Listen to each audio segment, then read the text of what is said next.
समाजच त्या 50% होता,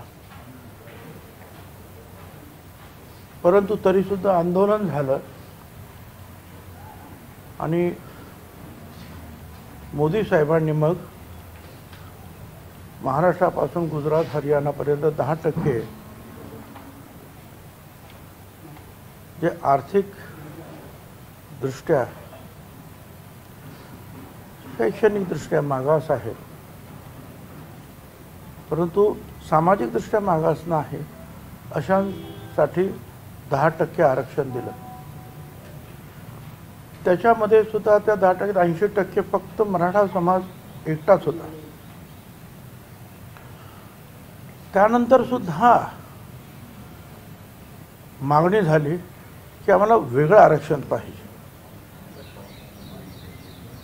आता केवळ मराठा समाजाला पुन्हा 10% आरक्षण दिलं गेलेलं आहे।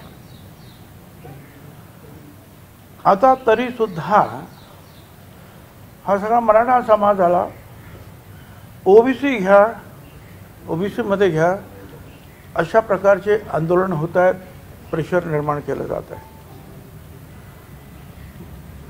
मला त्यांना सांगायचं आहे, किंबहुना विचारायचं आहे, तुम्हाला मराठा आरक्षण नको का? तुम्हाला 10% मराठा आरक्षण नको का? ते रद्द करायचं का?